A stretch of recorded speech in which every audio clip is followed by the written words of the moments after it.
میری 14 سالہ حسین سالی کچھ دنوں کے لیے ہمارے گھر رہنے آئی۔ میں جسے بچی سمجھ رہا تھا وہ تو پوری آگ نکلی۔ میری بیوی ہسپتال میں اپنی ماں کے ساتھ داخل تھی، اس لیے میری ساس رات کو میری سالی کو میرے پاس چھوڑ گئی۔ میں نے اسے بچی سمجھ کر اپنے ساتھ سلا لیا کہ کہیں وہ نئے گھر میں ڈر نہ جائے، لیکن اس نے تو آدھی رات کو میرے ساتھ ہی بیڈ پر رات کے 12 بجے کے قریب میرے کمرے کے دروازے پر دستک ہوئی تو میں جان گیا کہ میری سالی نیدا ہی ہوگی، کیونکہ وہ اس وقت پورے گھر میں اکیلی تھی اور وہ پہلی دفعہ ہمارے گھر رہنے کے لیے آئی تھی، تو شاید اسے رات کے اس پہر ڈر لگ رہا تھا۔ جیسے ہی میں نے دروازہ کھولا تو یہ دیکھ کر میری حیرت کی انتہا نہ رہی کہ وہ نیم برہنہ سی نائٹی پہنے دروازے پر کھڑی تھی۔ مجھے دیکھتے ہی کہنے لگی کہ ارشد بھائی، مجھے آپ کے گھر میں بہت خوف محسوس ہو رہا ہے، کیا میں رات آپ کے ساتھ آپ کے کمرے میں گزار سکتی ہوں؟ میری نظر میں تو نیدا ایک 14 سال کی بچی تھی، لیکن میں پہلی بار اسے یوں دیکھ رہا تھا۔ وہ تو کسی گلاب کی کلی کی طرح تر و تازہ تھی۔ 14 سال کی عمر میں ہی اس کا بدن بھرپور جوان ہو گیا تھا۔ کمرے میں مدھم روشنی ہونے کے باوجود بھی نیم برہنہ نائٹی میں اس کا جسم کا ہر حصہ واضح نظر آ رہا تھا۔ وہ میری بیوی کی چھوٹی بہن تھی۔ یہی سوچ کر میں نے اس کے وجود سے نظر چرائی اور اسے سونے کے لیے صوفے پر تکیہ رکھ کر دے دیا اور خود بیڈ پر لیٹ کر موبائل چلانے لگا۔ میری شادی کو 5 سال ہونے والے تھے اور میری شادی کے وقت نیدا ایک 9 سال کی بچی تھی۔ میرا اپنے سسرال بہت ہی کم جانا ہوتا تھا، اس لیے میں نیدا کو ابھی تک بچی ہی سمجھ رہا تھا، لیکن مجھے کیا خبر تھی کہ وہ تو پوری قیامت بن چکی ہے۔ میں موبائل میں مگن تھا اور میرے رونگٹے کھڑے ہونے لگے۔ میں سوچ بھی نہیں سکتا تھا کہ جسے میں ایک کم عمر بچی سمجھ رہا ہوں وہ تو پوری شراب ہے۔ ہر گزرتے پل کے ساتھ میرے دل میں جذبات کا طوفان ٹھاٹھے مارنے لگا تھا، لیکن میں بہت مشکل سے خود پر قابو پا رہا تھا۔ لیکن پھر نیدا نے میرے ساتھ کچھ ایسا کیا کہ میرے قدموں تلے زمین نکل گئی اور نہ چاہتے ہوئے بھی میں اس کی بات ماننے پر مجبور ہو گیا۔ میری اور صبا کی شادی کو 5 سال گزر چکے تھے اور ان 5 سالوں میں ایسا کوئی دن نہیں تھا جب صبا نے میری خدمت میں کوئی کسر چھوڑی ہو۔ میری اور صبا کی پہلی ملاقات کالج میں ہوئی تھی اور ہم دونوں ایک دوسرے کو پہلی ہی نظر میں پسند آ گئے تھے۔ ہم دونوں کے پیار محبت کا سلسلہ بڑھتے بڑھتے شادی تک پہنچ گیا تھا۔ جب میں نے اپنے گھر والوں کو صبا کے متعلق بتایا تو میری ماں نے یہ کہہ کر انکار کر دیا کہ خاندان سے باہر وہ کسی صورت میں میری شادی نہیں کریں گی، لیکن میں صبا کی محبت میں اتنا آگے بڑھ چکا تھا کہ واپسی کا کوئی راستہ ممکن نہیں تھا۔ اس کے بغیر تو ایک پل بھی گزارا کرنا مشکل تھا۔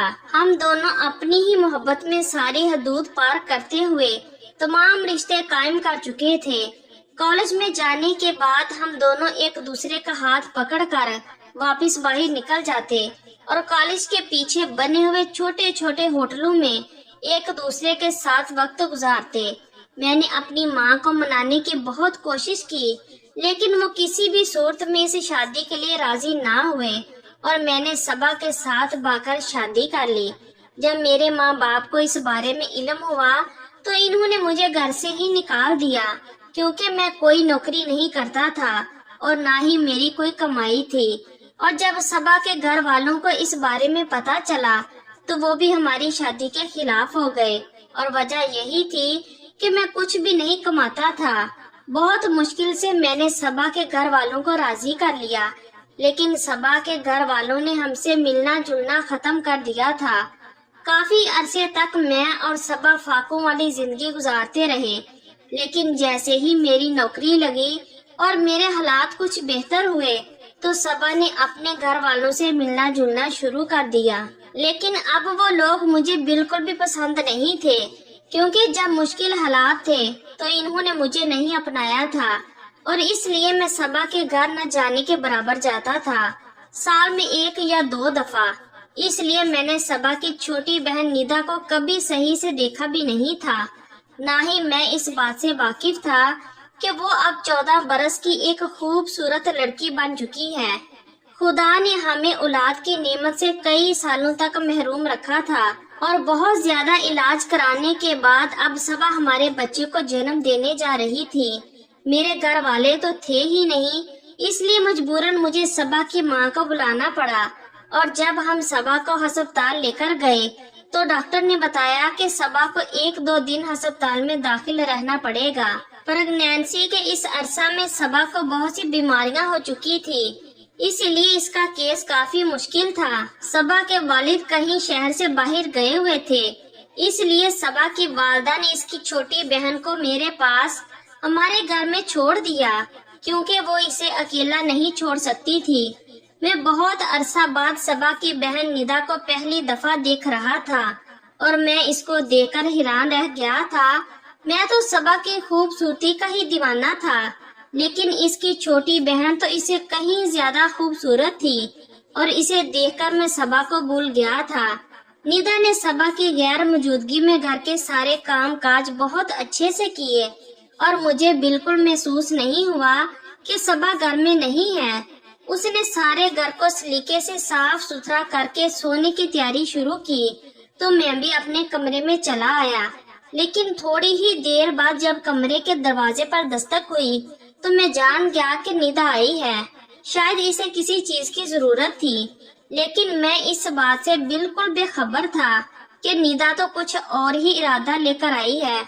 پہلے تو وہ صوفے پر آرام سے بیٹھ گئی اور کہنے لگی کہ مجھے بہت زیادہ اکیلے پن میں خوف محسوس ہو رہا تھا، کیونکہ یہ گھر میرے لیے بالکل نیا ہے۔ اس لیے میں نے سوچا کہ کیوں نہ میں آپ کے کمرے میں ہی رات گزار لوں۔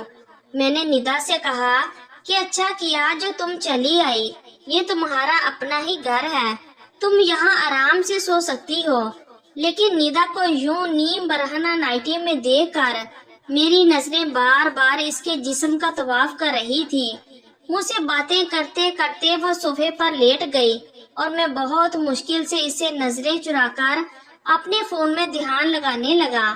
تھوڑی ہی دیر میں وہ بے چینی سے کروٹیں بدلنے لگی۔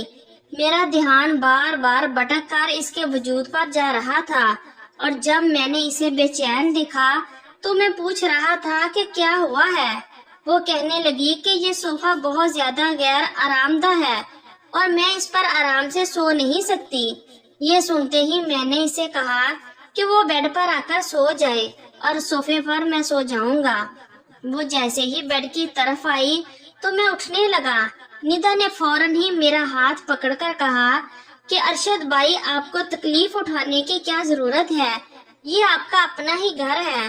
میں ایک طرف لیٹ جاتی ہوں، دوسری طرف آپ لیٹ جائیے۔ میں ندا کی بے واقعی دیکھ کر حیران رہ گیا تھا، لیکن میں خود بھی آرام کرنا چاہتا تھا۔ سارا دن صبا کے پیچھے میں نے ہسپتال میں کافی بھاگ دوڑ کی تھی، اس لیے میں بیڈ پر ایک کونے سے ہو کر لیٹ گیا اور اپنا فون چلانے لگا۔ ندا کی موجودگی میں اپنے جذبات پر قابو پانا میرے لیے ایک مشکل مرحلہ تھا جسے میں اس وقت گزر رہا تھا۔ فون چلاتے چلاتے ہی مجھے کب نیند آ گئی مجھے پتا ہی نہ، لیکن صبا کی حالت پہلے سے بہتر نہ ہوئی۔ ڈاکٹر نے کہا کہ کچھ دن صبا کو اور ہسپتال میں رکھنا ہوگا۔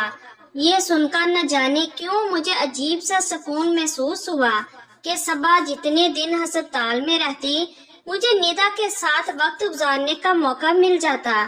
میں نے ڈاکٹر سے کہا کہ میرے بچے کو کچھ نہیں ہونا چاہیے۔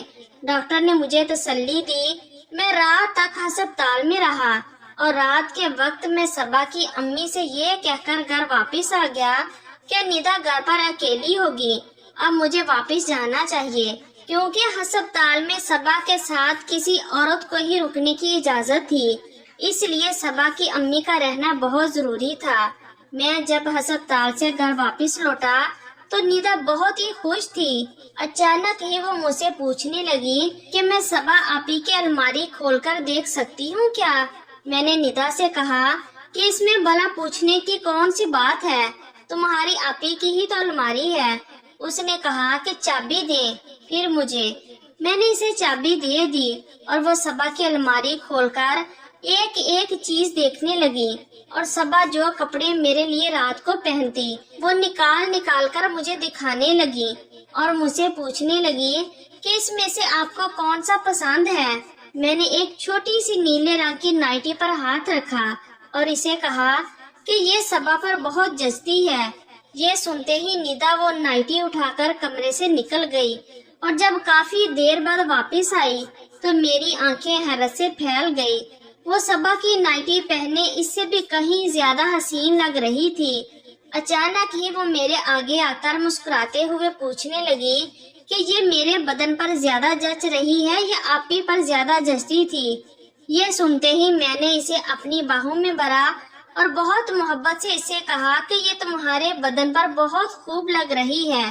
صبا تو یہ پہن کر اتنی اچھی نہیں لگتی جتنی تم لگ رہی ہو۔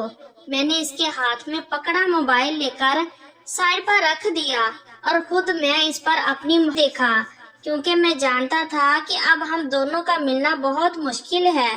ندا کو جاتا دیکھ کر میں نے ایک ٹھنڈی آہ بھری تھی۔